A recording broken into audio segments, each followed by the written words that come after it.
A lot of times, the thing that is so difficult for humanity to understand is when someone cannot be there.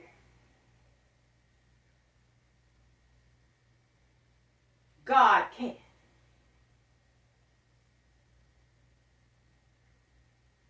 I want to say that again. When somebody cannot be there, God can.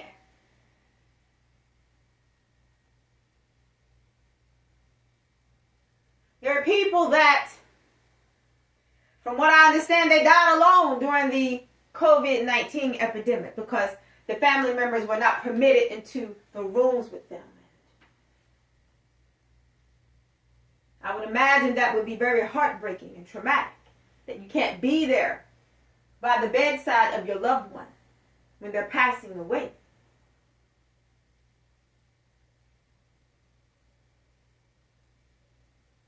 I know that must be heartbreaking because a lot of people may experience heartbreak if they can be there and they're not there for whatever reason, perhaps other obligations. And perhaps a lot of you out there are carrying around a lot of guilt that you really should not be carrying. You know why? Because you're not God. And that is not me saying that God carries guilt. No, God doesn't carry around any guilt. Father's not guilty of anything. But what I'm saying is this. You cannot expect yourself to be God when you need God just as much as the person that you felt needed you do. Who am I talking to out there today? Because it is time for somebody out there today to be set free and delivered. And stop allowing your imaginations to run wild with you and allow God to do who he is. Wait a minute. To do who he is? He's God. So allow him to be God. To do who he is. Be who he is and do who he is. And what is it that God does? Number one, God provides. Number two, God comforts. Number three, God protects.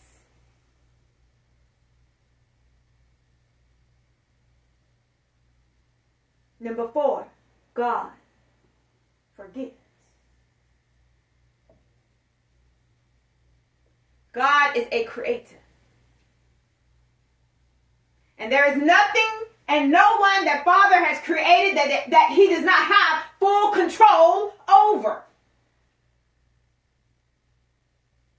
He has full control over every situation, every circumstance, and every human being that is on this earth. God knows everything from start to finish, from first to last. Because God is the first and the last, the beginning and the ending. Jesus Christ is the author and the finisher of our faith. How is it that he would not know everything when he created everything? We worry about things that are God's responsibility. We worry about things that is God's property. We ourselves are God's property. We ourselves are God's responsibility. It is God's responsibility to take care of us. So he provides fruits and vegetables. And we have livestock that we are permitted to eat.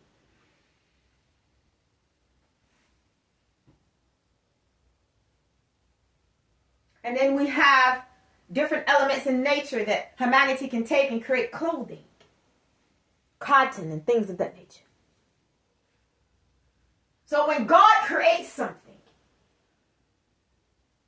he does not create that thing or that individual and then cast responsibility of it into the wind.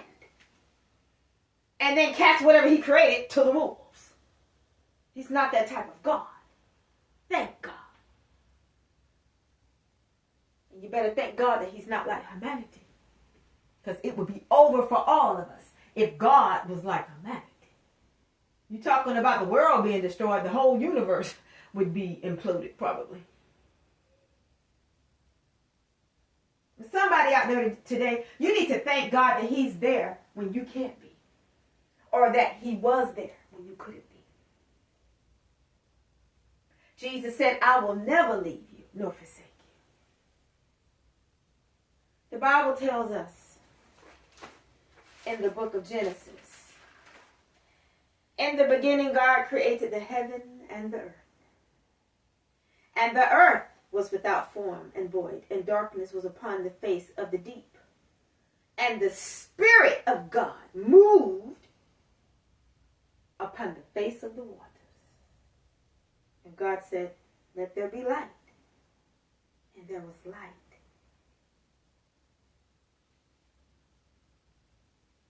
God created the sun. God created the moon. God created the waters. God created the oceans. And God created the seas. God did it. And whereas those things may look massive in expansion to us, if we were to sit down and talk to Father, you know what he could tell us? I created all of that.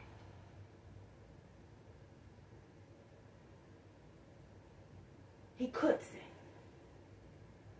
He has said in so many words in his word. In the beginning, God created.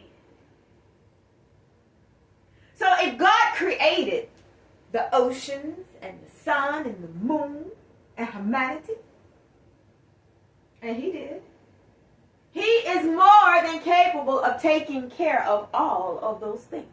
He makes sure that the sun shines every day, whether it's cloudy or not. The sun doesn't go out just because it's a cloudy day. He makes sure that at night the moon reflects the light of the sun. Whether if you can see it or not, the moon is still up there. It doesn't leave. And he makes sure that he keeps his eye on the many sparrows. And figuratively speaking, I'm referring to humanity as sparrows, but his eye is on the sparrow. So somebody out there could say, I know he watches me. Somebody out there has probably felt like a sparrow. All by yourself. All by yourself in your huge mass situation, whatever it may be.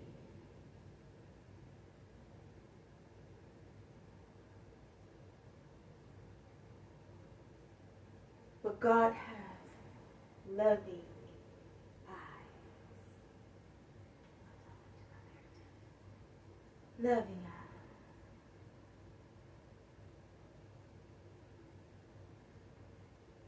Loving eyes.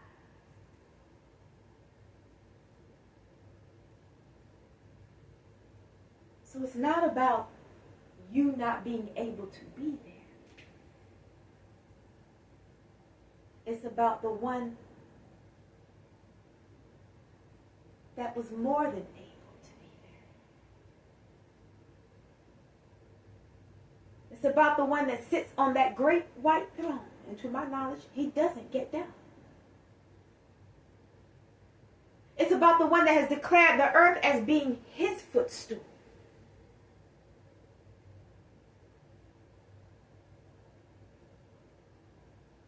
It is about the one that has told all of us, I will never leave you, nor forsake you. He's talking to humanity.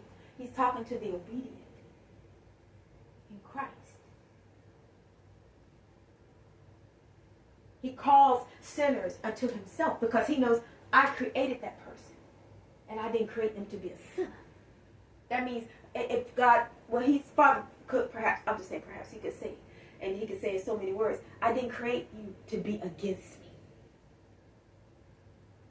I created you to love me and obey me. I know what you don't know.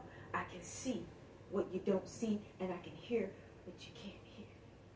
God is the one that foresees the future. He knows what everybody's end is going to be in this world. But He still says, I will never leave you nor forsake you. See, that's the thing. I look at the picture of the shepherd carrying a little lamb. Sometimes an artist will paint a picture, and it'll be a picture he's painted of Jesus carrying a little lamb. And if you look around, you don't see nobody else.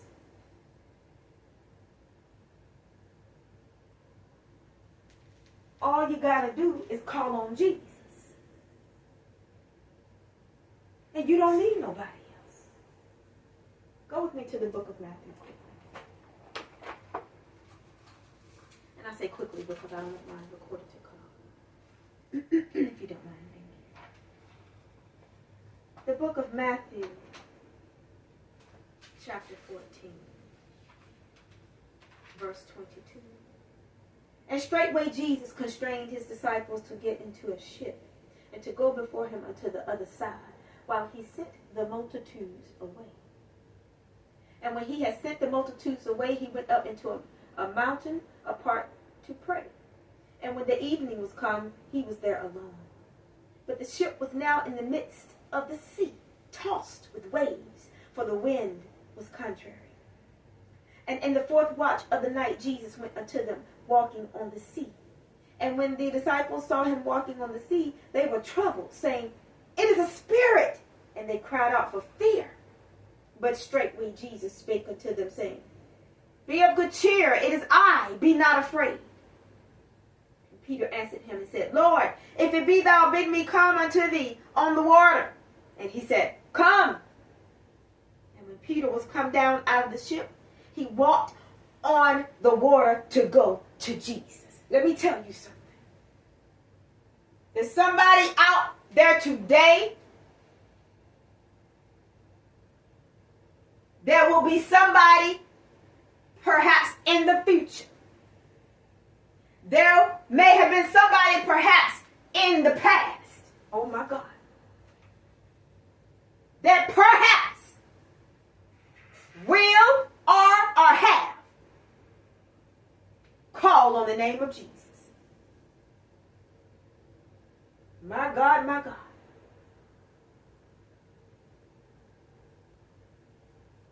Saying, Lord, save me.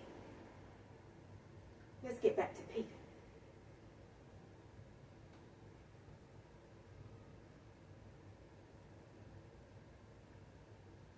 But when he saw the wind boisterous, he was afraid. Verse 30.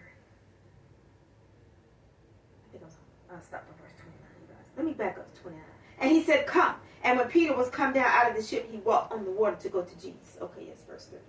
But when he saw the wind boisterous, he was afraid, and beginning to sink, he cried, saying, Lord, save me. And immediately Jesus stretched forth his hand and caught him and said unto him, O thou of little faith, wherefore didst thou doubt? And when they were come into the ship, the wind ceased. Then they that were in the ship came and worshipped him, saying, Of a truth thou art the Son of God. O thou of little faith, wherefore didst thou doubt?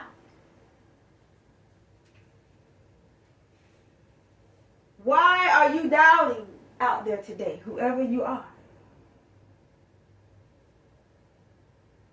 You have doubt that God is able to take care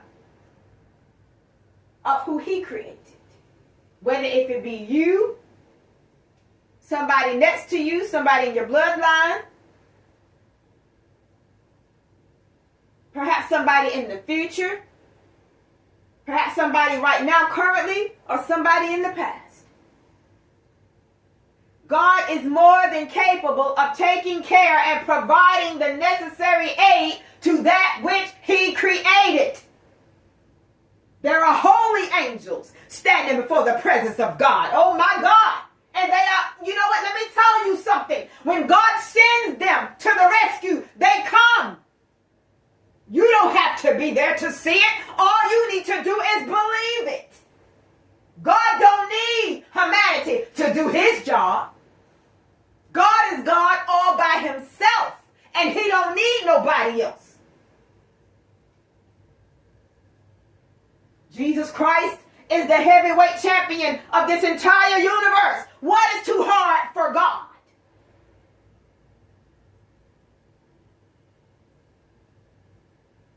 God is known for sending ministering angels. God is known for sending aid to a soul in need. What is too hard for God? Nothing is too hard for God. Look at the things that he has done for you in your life. God is the same. Jesus is the same today, yesterday, and forever. So what God, you know God, who you know God to be to you. You know what God has done for you. He will do the same thing for somebody else. He came to your rescue, didn't he? So what would make you think he didn't come to somebody else's? If they cried out unto him, Lord, save me.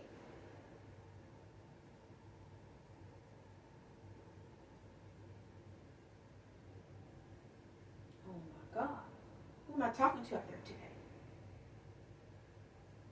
Somebody out there today, you need to cry out, Lord, save me. He will come. He's not going to delay. He will come. As a matter of fact, he's already there. When you know the future, you can step into the future and be there before you get to the situation. My gosh, who am I talking to out there today? God is already far way ahead of your situation. Well, I sure didn't know this and I sure... You don't have to know. The only thing you need to do is trust God. God is already on top of things.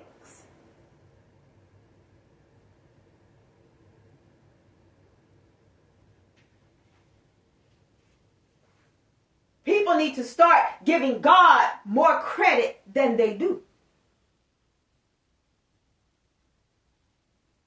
God knows how to handle any and every situation. And whereas as humanity, you might not understand it, you don't need to understand it. Not right now. What you need to understand is that God is a God of his word. And when he said, I will never leave you nor forsake you, God is a keeper. Oh, yes, he is.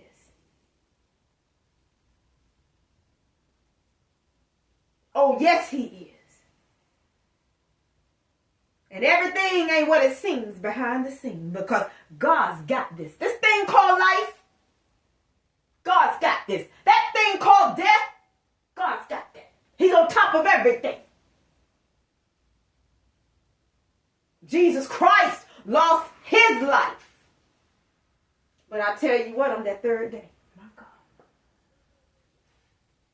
God rose Jesus from the dead with all power in his hand. Who am I talking to out there? Jesus could look at somebody today and say, I did it. My God, my God. And because I did it, I made a way so you can now say that you did. Wait a minute. Oh my God. Who is God to you today? God is power. God is prestige.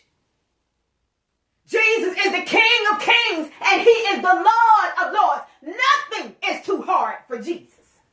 He's on everything. He's everywhere. He's in control of everything. He can do anything and everything but fail you. So no matter what you are facing today, you don't have to worry about it.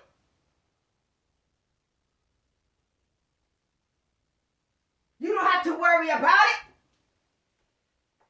And no matter what somebody you may have loved, you felt they were facing, they really didn't even have to worry about it. Because God does things supernaturally. God is on top of everything. God can arrive on every sin. God doesn't deal with the natural. God deals with the supernatural. He goes beyond the natural. He can be there and you don't know he's there. Why? Because you can't see him.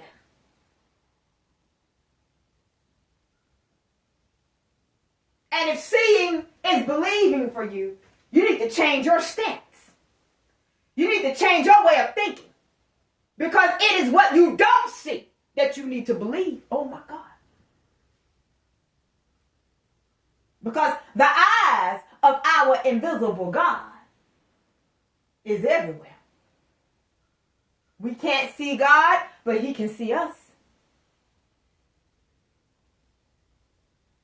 And as long as he can see us, if we trust in him, he's got